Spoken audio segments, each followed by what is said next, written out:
myself and my team were notified that 2 National Guardsmen have been shot in Washington, D.C., critically wounded.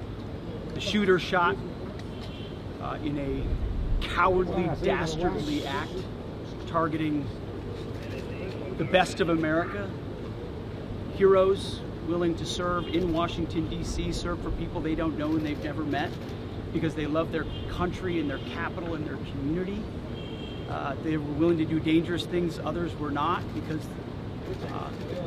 they love their fellow Americans. Someone decided to turn that into targeting National Guardsmen. That will only stiffen our resolve. We will never back down. We will secure our capital. We will secure our cities. In fact, this happened just steps away from the White House. It will not stand. And that's why President Trump has asked me, and I will ask the Secretary of the Army to the National Guard, to add 500 additional troops, National Guardsmen, to Washington, D.C. This will only stiffen our resolve to ensure that we make Washington, D.C. safe and beautiful. The drop in crime has been historic. The increase in safety and security has been historic. But if criminals want to conduct things like this, violence against America's best, we will never back down. President Trump will never back down. That's why the American people elected him. America and our warriors, our National Guardsmen, are strong. And so we're following this very closely. We're getting information rapidly. And I mentioned the faith of this country, the Christian faith, the prayers.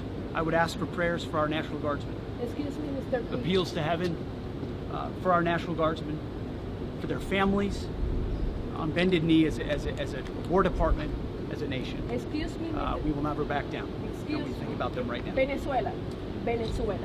We had a couple of great, productive meetings with the President and Minister of Defense here, where we are dedicated to the counter-cartel effort here. Criminality knows no boundaries, whether it's the United States of America and Washington, D.C., or it's the Caribbean and the Western Hemisphere. We are going to go after narco-terrorists. It will not stand. Our borders will be secure, whether it's the Dominican Republic or the United States of America, and we look forward to working with our partners to make it happen. You know, President Trump believes in a clear principle: peace through strength. You get peace by being strong. And if you're a narco-terrorist who wants to bring drugs to the United States of America, we will find you, we will fix you, and we will finish you, because we have all the rights in the world. We've got lots of attorneys and lots of intel analysts, and we know exactly who we're targeting and why. If you're involved in that conduct, we will kill you. It's that deadly serious because of the poison that has made its way into the American public for far too long. President Trump is serious about it, we're serious about it, and we're proud to be working with the Dominican Republic, another country very serious about ensuring that cartels don't set the agenda. We do. 2 of our brave members of the National Guard and the Department of War were brazenly attacked in a horrendous act of violence. They were shot. They're in critical condition. As you can see behind me, we have assembled the full force of both the federal and state and local law enforcement agencies to bring bear all of our resources to make sure we find the perpetrators responsible for this heinous act. And make no mistake, they will be brought to justice.